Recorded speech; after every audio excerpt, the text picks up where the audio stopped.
강약부분 줄거리를 보니까 갑자기 정배가 나왔네? 나 뭔지를 모르겠는 거야, 나도 이 정배가. 씨발, 갑자기 정배를. 뭔 소리야? 여러분, 봐. 뭘 보면 돼? 의미 파악이 안 되면? 잘 들어. 1. 문장 구조. 미시적으로 보면 되죠. 2. 정보 구조. 거시적으로 보면 되죠. 3. 국어에서 이걸 맥락이라고 퉁쳐요. 상황 맥락. 뭘 봐? 맥락을 보세요. 정보가 안 들어올 때는. 그러니까 이런 학생들이 있었어. 파이널 때 정말 단기간에 저랑 뭐 과외를 해가지고 뭘 해보려고 한 학생들이 있었는데 그 친구가 했던 질문 중에 하나가 뭐냐면 자기가 밑줄로 들어왔을 때 밑줄만 보고 풀다 보니까 많이 틀리더라.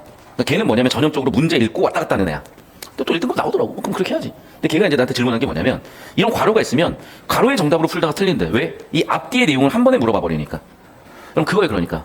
다시 한번 얘기하지만 이 맥락 파악까지도 고려를 하라고. 잘 들어. 잘 들어. 잘 들어. 잘 들어. 우리가 시험 치다가 멘탈 터지는 이유는 딱 하나야. 경우의 수야. 시험 치다가 멘탈 터지는 이유는 딱 하나야. 요런 거야. 멘탈 터져. 뭔지 알겠냐? 멘탈 터져. 멘탈 터져. 무슨지 알겠냐? 오빠 오늘 먹고 싶은 거 먹자라고 했을 때 뭔 소리지? 도대체 이게 뭐지? 라고 하는 순간 멘탈 터지는 거야. 똑같아. 시험도. 연예인 시험인가? 남자 능력평가 존나 어려운 것 같아요. 1번 문장 풀어봐더라. 나 1번 내가 남자는 나 1번 못 풀겠는데? 뭔 소리냐?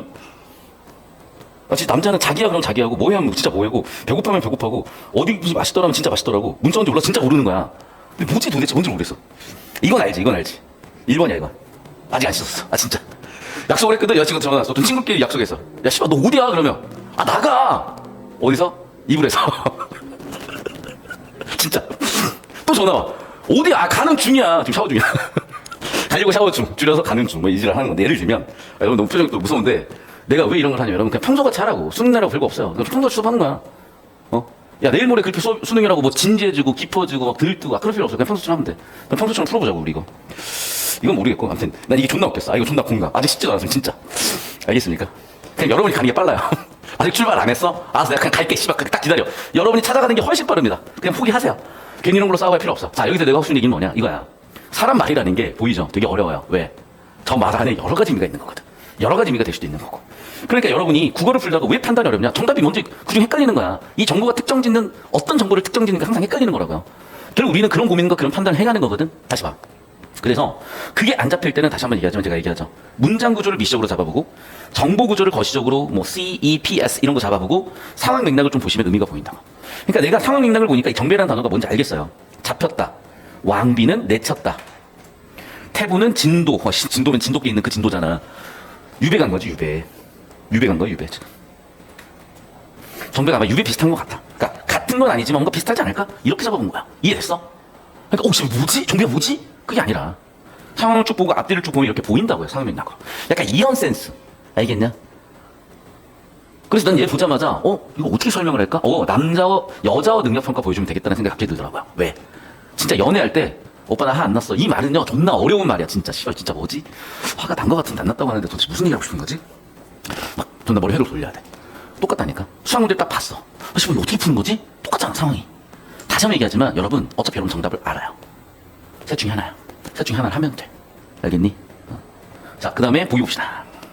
박태부전은 숙종 때 실존 인물의 박태부의 삶이래. 그런가 봐. 그래서 뭐 이 작품의 박태부는 주제가 임금의 부당함이야.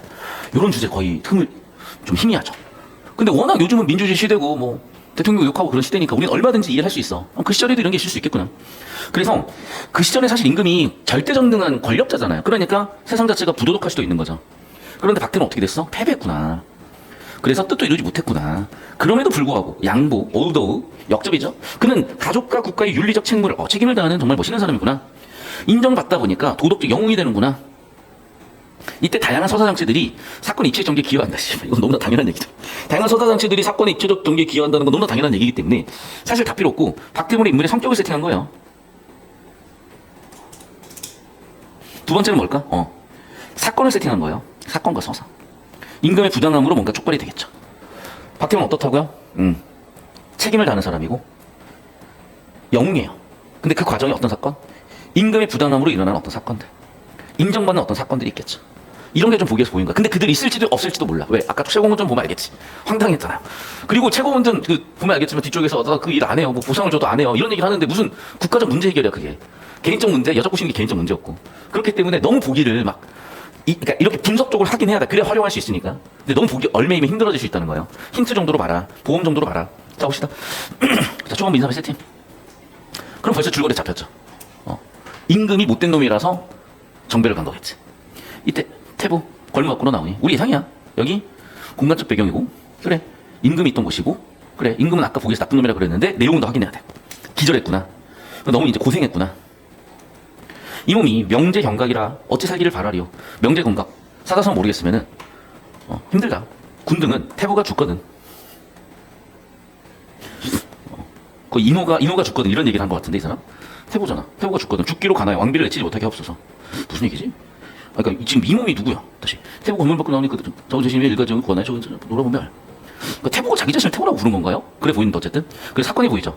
아마도 왕이 나쁜 놈이라서 이제 살 것 같다. 계속 봅시다. 그중 상소 중에 이름 올린 재원이 모두 아로되 그대는 죽기로서 가나다 어명을 얻고 사경이 되었으나 우리 역시 한탓이로다. 막중한 춤을 몰랐으니 무슨 낯이 있으리요. 이는 여럿이고 참여하고 그는 죄 그대만 혼자 당하였으니 죄수급이나 칭이 없구나. 보기 나온 대로 박태부가 인정받은 거죠. 그래 도덕적 영웅이 된 거죠. 그런 얘기네. 무수 이러다가 형옥으로 전송하더라. 이튿날에 형조 판사 마지못해 위계를 갖추고 대장기께로 올렸으니 상이 보시고 다시 하교하사. 사람들이 위로하고 마지못한다는 거 보면 결국엔 왕이 나쁜 놈 거예요. 그리고 나머지 사람들은 박태부 인정하는 거고. 금복절이 옥리하여 금부에 이르니 만조백관이며 장안백성의 구름을 매다가 이때 생가친척이며 양가지족이 애연 돌탄하거든 태보 위로하며 할. 인명이 제천이다. 무죄로 죽어 청춘원에 데려올 바는 나의 뜻은 정한 지 오래됐다. 그만큼 의지적 인물이고 하늘이 무너지고 땅이 꺼져도 변할 길이 없다. 의지적 인물이죠. 내가 죽거든 영적 소문에 헐 씻어서 다른 분 묻지 않고 뭘 남깁니까 결국에는? 자신의 유언을 남기고 여전히 충직하죠. 우리 주상 아주 부정적이고 나쁜 주상이더라도 그 주상이 마음을 돌리기를 원하면서 우리 양빈이 그렇게 내치시면 안 된다고 계속해서 충직하게 간언하고 있죠. 되게 멋있는 사람이네. 결국에는 상이 결국에는 왕을 내쳤고 왕비를 내쳤고 그러니까 왕이 되게 부정적 인물인 거고 태보는 유배를 갔죠. 그리고 박태보의 부인은 꿈에서 만났어요. 그러니까 여기는 초월적 색인 거죠. 비현실적인 거죠. 봅시다. 한림. 여기 한림이 누굴까? 근데 봐봐. 남편을 만났다며. 그럼 아마 박태보가 뭐 직책이 한림이었나? 이런 거예요. 그러니까 여러분 잘 봐. 여러분이 고전소설에서 이렇게 인물 부르는 인물의 지칭이 자꾸 바뀔 때 혼란스러운데 이건 맥락으로 판단한다니까? 맥락으로. 아까도 나와있지만. 그 남편을 만났으면 남편이 얘기하지 않겠어? 근데 100% 정확한 건 아니잖아. 그러니까 여지를 열어두고 보라고. 여러분이 틀릴 수도 있는 거니까. 무슨 얘기 알겠어요? 그러니까 내가 아까 남자하고 뭐 여자하고 능력평가한 이유가 뭐냐? 그 정보에는 맥락적으로 여러 가지 정보가 담겨 있는 거야. 그러니까 너희가 사회적 지능이라 그래요. 사회생활하면서 사람 간의 관계에서 연애를 하든 직장생활을 하든 친구 간의 관계에서 말이 안 통하는 거는 상황 맥락을 파악을 안 해서 그러는 거야. 이해했어? 그게 언어 능력이야, 언어 능력. 다시 한번 얘기하지만 그래서 한림이 누구냐고 나도 모르겠어. 그런데 어떤 장면이야?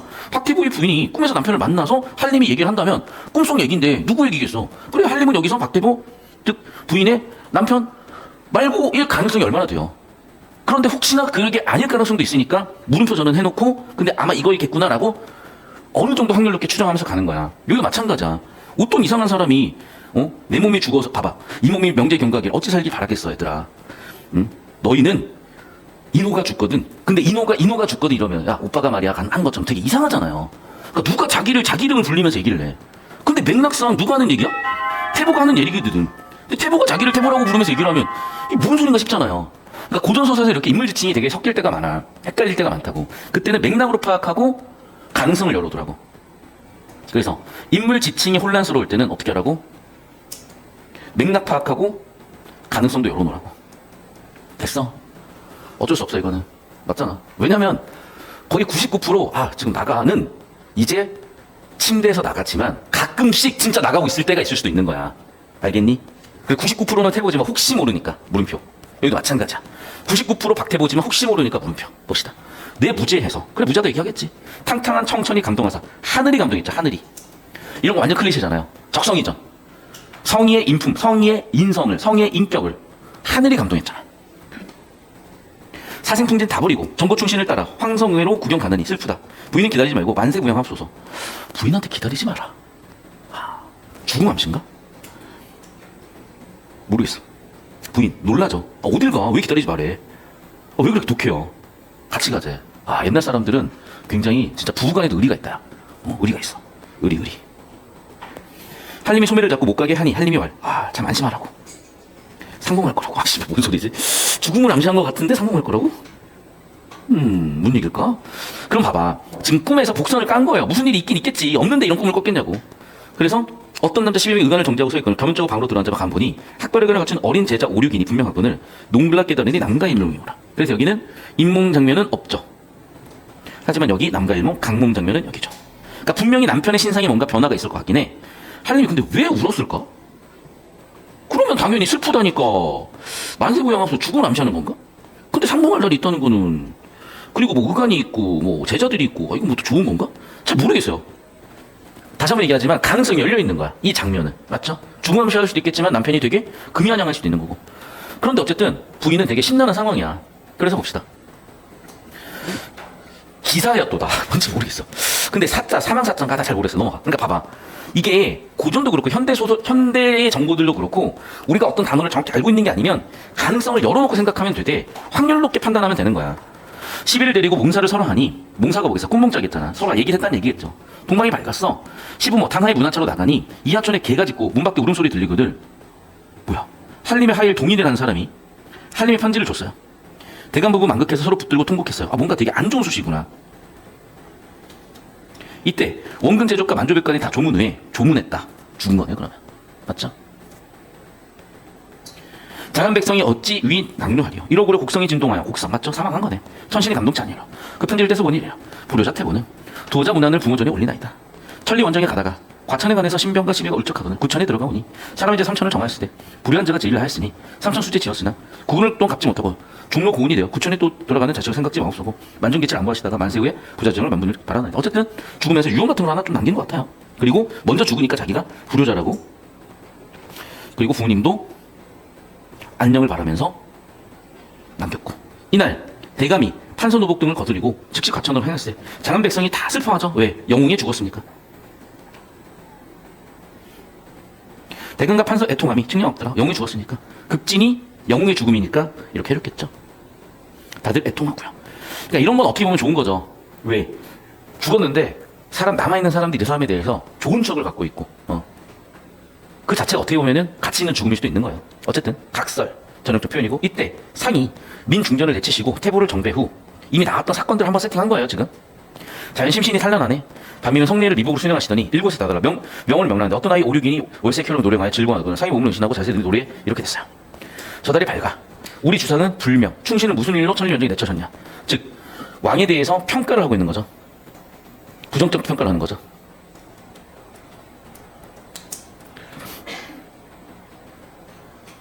그러면서 끝났네. 됐어요. 이 정도. 그러니까 정리하면 이거야. 아까 보기 나온 내용을 바탕으로 보면 박태봉은 되게 영적 인물인데 왕이 못 깨닫고 부인 폐위시켜버리고 유배 보내서 결국 박태봉은 죽었고 아마 고초를 당해다 죽겠죠. 근데 그 박태봉의 죽음에 대해서 왕을 제외한 모든 사람들은 영웅으로 추앙하고 인정받는 그 스토리인 거예요. 별거 없어요. 그리고 아까도 얘기했지만 제가 물음표를 진짜 많이 쳤잖아. 왜? 처음 보는 단어들이 많이 나와요. 왜? 처음 보는 단어들이 많이 나와. 인물 지칭도 좀 특이해. 근데 여러분 다시 한번 얘기하지만 맥락으로 파악하고 나서 가능성을 열어두라고. 오케이? 그러면 돼. 그리고 봐봐. 얘 인물도 좀 꽤 많은 편이잖아요. 그러면 주인공이 태보 중심을 읽어나가면 되는 거야. 오케이? 여러분 항상 연습했던 겁니다. 28번 보겠습니다. 1번. 태보가 자청을 했다? 나 잘 모르겠어. 부인은 꿈에서 학발의관을 갖춘 사람들 보고 놀라 꿈을 깼다. 자, 봐봐. 꿈을 깼다는 강몽 장면이 있죠. 부인. 그리고 꿈이라는 사건 장면. 이 사람들이 있었나? 저 이거 좀 발전 한번 해볼게요. 맞네. 놀라서 깨달았다. 오케이. 놀라서 깼다. 인간 구조 잡으니까 놀라서 꿈을 깼다 보이죠. 정답 이거 보면 되겠죠. 그러니까 봐봐. 지금 태보는 뭐냐면 간언을 했고 임금님에게 정말 충직하게 자기의 역할을 다한 거예요. 근데 그게 세팅인데 갑자기 내가 형국에서 군부로 이송해줘? 이런 얘기를 왜 했을까? 그러니까 이런 것도 맥락을 보라고 그러니까. 좁히만 볼까요? 앞쪽이겠죠 그러면. 그럼 보니까 어디 있어? 그러니까 여기도 봐봐. 박태보가 원한 건 뭐예요? 여전히 충언이고 간언이야. 맞죠? 그리고 봐봐. 왕이 태보를 금부로 가두라고 한 거지. 태보가 아니라 왕이 금부로 태보를 가두라고 한 거지. 맞습니까? 그러니까 봐봐. 여러분이 판단이 안 될 때 이렇게 미시 문장 구조 잡으라고. 그러면은 정확하지 않았던 정보가 경우의 수가 제거가 되는 거예요. 주어, 서술어, 목적어, 보호 역할이 딱 잡히니까 의미가 정해지는 거라고. 이해됐죠? 그래서 다시 한번 얘기하자면 여러분, 실전에서는 꼬이잖아. 이 세 가지가 해법인 거야. 문장구조 미식으로 잡고, 정보구조 거시적으로 잡고, 맥락 잡고. 됐으니? 잘 들어. 내가 왜 이거를 처음부터 얘기를 안 하냐? 어차피 처음부터 얘기해봐야 몰라요. 두 번째, 여러분이 이러다 보면 너무 디테일하게만 들여다보려고 하게 돼. 너무 자꾸 뭐냐면 기계적으로 분석만 하려고 해. 그래서 제가 내용 이해와 거시적인 내용들을 준 다음에 여러분이 여러 가지 허들들을 넘는 과정에서 넘기 힘든 허들들이 있어요. 부딪히고 벽에. 거기서 대가리가 깨지면 체감을 한다고. 뭔가 필요하겠구나. 무기가 필요하구나. 그럴 때 딱 던져주는 거야. 그래야 여러분이 그 무기를 써먹죠. 이해됐어? 아니 예를 들면 비유가 좀 부적절하긴 한데 뭐 전쟁이 터졌어요. 전쟁이 터지기도 전에 좋은 무기 줘봐야 뭐 어디다 쓸 거야. 근데 전쟁이 터졌고 우리가 지금 전차가 없는데 상대방 전차는 많고 그러면 상대방 전차를 요격할 수 있는 상대방 전차를 뭐 깨부술 수 있는 무기를 딱 주면 잘 써먹을 거야. 비슷한 거야. 오케이? 계속 봅시다. 29. 윗글에 제시는 공간에 대한 설명. 자, 공간은 그러니까 일단 첫 번째 왕궁이 있을 거고 왕궁에서도 형벌을 받는 장소가 있을 거고 진도라고 형벌을 받는 장소가 있겠죠. 그러니까 왕궁이 있고 왕궁 속에 있는 형벌을 받는 장소가 있고 정배관 진도라는 장소가 있겠죠. 근본은 임금의 권위를 실현하는 공간이다. 한 곳은 임금의 권위를 내세우는 공간이다. 권위라는 키워드로 보겠다고. 근데 봐봐. 지금 주인공은 누구예요? 박태보죠. 그럼 봐봐. 박태보에게 근본은 어떤 공간이야? 임금의 권위를 임금의 권위를 실현하는 공간일 수도 있겠지만 박태보에는 형벌을 가하는 공간일 수도 있죠. 맞죠? 한 곳도 한번 찾아볼까? 한 곳 어디야? 아마 굵은 글씨로 있겠죠. 한 곳 찾아봅시다. 어디니? 여기 있죠. 한 곳. 여기는 어디야? 임금이 비판을 받는 곳이지. 아, 그럼 박태보를 중점적으로 두는 게 아니라 임금을 보는 곳이긴 하네요. 그럼 임금이 형벌을 주니까 권위 실현이 될 수는 있을 것 같다. 그런데 봐봐. 여기 임금은 권위를 내세우는 공간이다. 이게 사실 잘 들으세요. 내용적으로는 틀린 게 전혀 없어. 그런데 봐. 지금 여러분이 작가라면 임금의 권위를 실현하는 게 주제예요. 임금의 권위를 내세우는 게 주제예요. 뭐야 이거는? 여러분이 작가라면 잘 들어. 여러분 출제자라면 여기 근본은 뭐야? 임금이 잘못한 공간이야. 한 곳은 임금의 잘못을 비판받는 공간이야. 맞잖아. 주제의식 설계에 임금의 권위가 중요합니까? 임금의 잘잘못이 중요합니까? 후자지. 무슨 얘기인지 알겠어? 그러니까 출제자는 이런 식으로 설계를 하는 거야. 그러니까 단편적인 내용 일치로는 여러분이 꼬여요. 근데 실전에 이렇게 풀기 힘들잖아. 이번 선지로 갈게. 진도는 임금에게 정배를 받은 태보가 항의한 거 맞죠? 핵심 사건이니까. 외가는 뭐 그런 거 같거든? 이거는 맞을 확률이 높아요. 왜? 핵심 사건이잖아. 근데 뭐 이 정도 우리가 속도로 풀었으면 발치도할 시간이 있으니까 보시죠. 진도 이미 확인했고 외관. 우리가 주인공이 아니니까 보진 않았고. 굵은 것이 어딨냐? 주인공이 아니니까 외관을 집중적으로 보진 않았거든요. 외관 어딨지? 여기 있다. 민중정 외관에 내치시고. 그러네. 계속해서 볼게요. 이하초는 부인이 시부모에게 직접 문안하는 곳이자 태보가 하인을 보내 부모님에게 문안하는 곳이다. 이하초나 발제도 한번 해볼까요?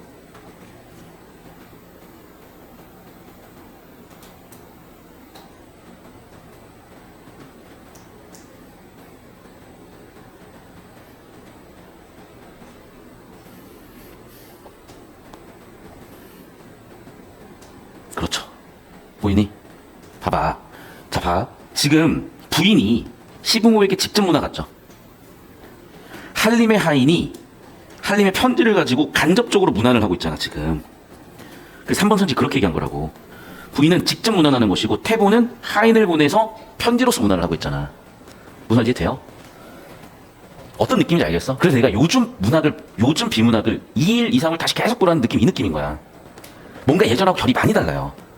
문법, 우리 내신하고 많이 다르다고. 내신이나 이런 애들은 내용을 치거나 개념 판단하거나 그럼 잘 보여. 근데 얘는 내용 일치를 해도 뭔가 좀 이렇게 바꿔내는 작업이 있었어야 되는 거야. 약간 내용의 깊이를 한층 더 심층적으로 고민하게끔 만들고 있다고요. 1번 선지부터 봐봐.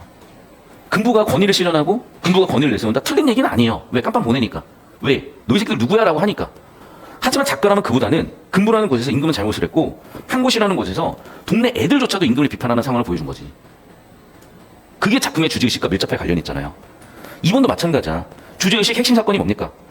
정말 충직한 태보가 임금에게 부당하게 진도로 정배를 당하는 거고 부당하게 민중전도 고초를 겪는 거고. 그럼 이하촌이라는 곳은 어떤 공간이야? 태보의 인성을 보여주는 것이죠. 태보의 성품을 보여주는 것이죠. 자기가 죽는 상황조차도 부모님께 문안드리고 부모님께 죄송스러운 태보의 마음을 전하는 곳이잖아요. 자, 4번. 과천은 태보가 진도로 향해 가는 경유주의자, 태보의 소식을 받은 대감이 이하촌을 떠나 향하는 지점이다. 이거 확인해봐야 되겠는데요. 과천, 경유지, 또 대감이 이하촌에서 과천으로 가는지. 와, 문제 잘 냈다. 이거네요. 지금 과천이라는 곳은 아마 태보가 과천에서 살았기 때문에 태보가 혹은 태보가 어디 살다가 과천 지나서 진도로 가는 것 같아요. 근데 반대로 뭐야? 그러네. 태보는 지금 이하촌에 살았고 이하촌에서 과천을 경유해서 진도로 간 거고. 근데 봐봐. 아마 과천에서 태보의 장례식 같은 게 있다면 대감은 태보의 장례식 때문에 과천으로 갈 거 아니야. 그러니까 이 공간이 가지고 있는 서사 구조와의 관계를 세팅을 하고 있는 거거든요. 봅시다. 과천 봐, 과천. 과천 어디냐? 여기 있다. 과천 여기 있다. 보이시죠? 봐. 천리 원정에 가다가 어딜 가고 있는 거야? 진도로 가는 거죠. 그러다가 과천에 관해서 신병과 심해가 울적하거늘 구천에 들어가오니 과천이라는 공간에서 태보는 죽었군요. 구천으로 왔으니까. 그러니까 태보가 과천에서 죽은 거야. 그러니까 당연히 어떡해?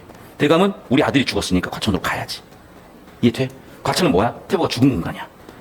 그럼 봐. 이게 왜 보이는 거겠어? 어쩔 수 없는 거야. 이런 수준의 정보까지 다 찾으면요, 이거 시간 안에 못 풉니다. 그러니까 우리가 어쩔 수 없이 독서는 비슷한 거야. 정보를 털고 선대를 터는 과정에서 작품에 대한 감상 자체도 내용 디테일 자체도 잡혀가는 거라고요.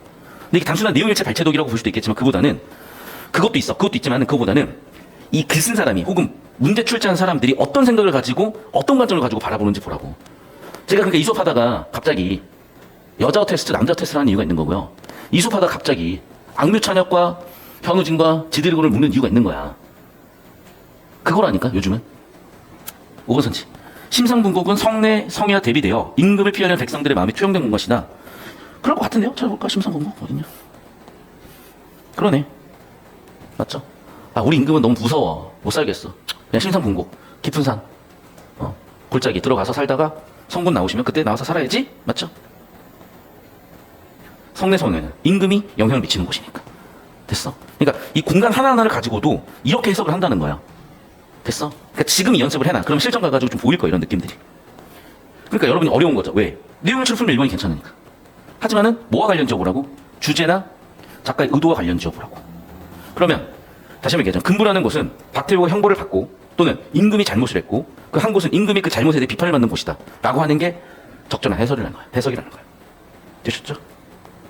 30번. A, B에 대한 설명을 가장 적절한 것은 볼게요. 여기도 인명이면 제천이다. 간언하는 거죠. 끝까지. B는요? B 어디 있어? 여기 있다. 죄송해요. A. 여기도 간언이고 여기도 간언인데 다시 볼게요.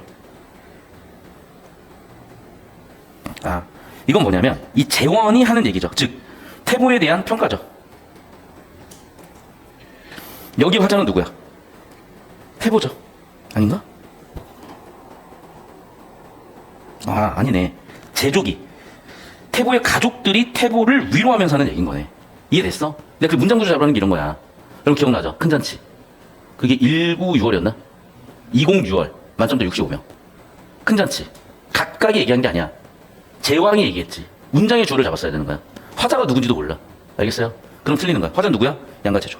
화자는 누구야? 재원. 그러면 재원은 태보의 동료죠. 동료가 태보를 평가하는 거고 여기는 친족들이, 가족들이 태보에게 위로를 하는 거죠.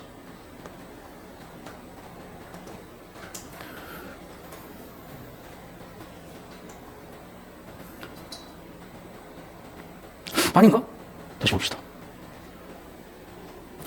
이거네. 그러면 또 보세요. 자, 양가 제족이 두탄 하건을 그에 대해서 태보가 그 사람들을 위로하면서 얘기한 거네. 여기 하자가 다시 태보네요. 됐니? 그러니까 문장 구조 다시 한번 정확히 잡으라고. 여러분 헷갈릴 수밖에 없어. 그러니까 문장 구조를 풀로 다시 정확히 잡아. 이때 생가 친척이면 양가 제족이 주어가 두탄해서 태보가 위로한 거예요. 여기는 그러면 태보가 하자인 거고 여기는 누가 하자라고? 재원이 이르렀어. 태보의 동료 관료들이 화자라고. 자, 1번. 태보 위기에 대해 책임을 통과한다. 틀린 건 없어. 대비된다. 그러니까 자, 이 대사들의 이 대사들의 주제를 잡았어야 선지가 판단되겠다. 판단을 다시 해야 되는 거고. 봅시다. 자신들의 책임을 하죠. 자신들의 책임에 대해서 스스로 비판하죠. 여기는 의지를 밝히고 있죠. 유언과 충직함과 간언을 얘기하고 있죠. 그럼 봐. 자, 그럼 여러분 잘 보세요. 잘 봐야 돼. 이거 잘 봐야 돼요. 자꾸 이상한 쪽으로 가면 안 돼. 여러분, 소설에서 제일 중요한 거 첫 번째 뭐라고요? 인물에 관련된 정보. 두 번째는 사건에 관련된 정보. 세 번째는 서사 흐름. 네 번째는 배경이나 소재나 특이한 전개 방식에 관련된 개념들. 그럼 봐봐. 여기서 뭘 묻고 있냐는 거야. 봐봐. 여기는요. 배경이 사건과 되게 밀접하게 연결되어 있으니까 그걸 가지고 설계 문제라고 보이는 거고. 잘 들어. 우리가 문학원론, 소설론에서 맨날 배웠던 거예요. 맨날 배웠던 거라고. 여기는 전체 서사 흐름을 가지고 설계한 문항이고, 얘는 배경과 서사 흐름, 배경과 사건을 가지고 설계한 문항이고, 여기는 뭘 설계하고 있는 거냐고요. 태보의 인물의 성격이나 내면 심리, 이런 거 묻고 있는 거라니까. 오케이. 자, 그럼 보세요. 태보의 얘기에 대해 책임을 통과하는 재원들의 탄식이 없는 건 아니야. 근데 태보는 지금 자책하니? 아니요. 자신은 무죄야. 근데 여전히 강직해. 여전히 간언을 하고 있어요. 자책한 적 없어요. 맞잖아. 내 잘못이 안 하니까. 내가 부족한 탓이 안 한다니까. 나 틀린 거 없어. 근데 어쩔 수 없잖아. 죽을 수도 있으니까 받아들여. 자, 위로. 무죄를 소명하겠다는 게 아니라 무죄지만 어쩔 수가 없이 정배를 수용하겠다는 얘기가 나와요. 그래. 적당히 타협하면 살았을 수도 있는데 그 강직함을 지키다가 결국 죽어버리잖아. 그러네. 그래, 주제는 뭐였던 거야? 태보의 성격이요. 강직함, 소신을 지키는 거. 다짐. 제형들 간의 갈등이 어디 있습니까? 후회가 어디 있습니까? 정답 3번이라고. 됐니? 이 문제는 어떤 문제였던 거야? 태보의 성격 세팅 물어본 거예요. 그러니까 결국에는 뭐냐면 여러분, 정보를 이렇게 분류를 해놓으시면 판단이 쉬워져요. 연습했던 대로. 2일 이상 수능 다시 쭉 보시는 거예요. 계속 배운 내용대로. 특히 한상 파이널 이런 내용들 잘 녹여있으니까. 자, 오늘 마지막 문제죠. 하늘이 태보를 무죄로 판명하고 정보 충신을 따르게 함으로써 몽사를 드러내요. 태보가 윤리적 명분에서 인정받는 도덕적 명분을 보여준 것. 부인이 꾼 꿈이 그런 장면이었어. 잘 모르겠거든요. 근데 보기를 보면 그럴 수 있을 것 같아서 보기 플러스 해서 저는 괜찮을 것 같고, 그걸 갖지 못하고 죽는 태보 한탄을 편지로 제시하여 태보가 임금을 오가는 길을 인도하는 숭고한 뜻 있죠. 하지만 임금은 정신 못 차리지. 그러니까 보기 내용을 보자면은 패배했다도 저는 가능해 보이거든요. 만세 외에도 부자증을 바라는 태보 영혼으로 패반을 제시하여 태보가 죽음에 이른 상황조차 부모에 대한 윤리적 책임을 다려한 인물이다. 그 인물의 성격 보여주고 있고 너무나 그 점을 잘 드러났기 때문에 오케이. 주상이 밝은 달의 속성과 대비되어 불명한 인물을 노래하는 그 장면으로서 주상에 대한 비판을 보여주는 것 오케이. 태보에 대한 민심을 편집자적 논평을 통해 반복적으로 편집 논평 잘 모르겠는데. 자, 개념 발췌덕이네요. 편집자적 논평. 태보에 대한 민심을 편집자적 논평. 작가가 개입했냐고요. 딱히 안 보였거든. 작가 개입 딱히 보여? 안 보였거든. 그럼 이것만 발췌독해보면 될 것 같아. 그렇죠?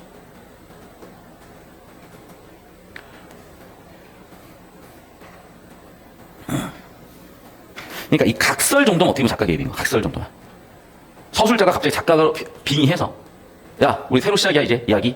그러니까 이 각설 정도만 작가 개입해 사실은. 그러니까 이게 상투적 표현이라는 걸 알고 있잖아. 새로운 서사라든지 장면이 바뀌는 것을 알려주는 작가의 표현.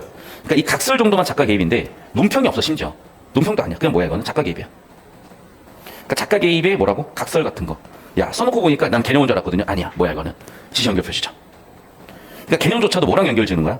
지시 연결 표시 같은 정보 구조에 관련된 판단력을 키우고 물어보고 있는 그런 출제자들의 평가원의 의도가 보였다고 저는 해석이 되네요. 어떤 느낌인지 아시겠습니까?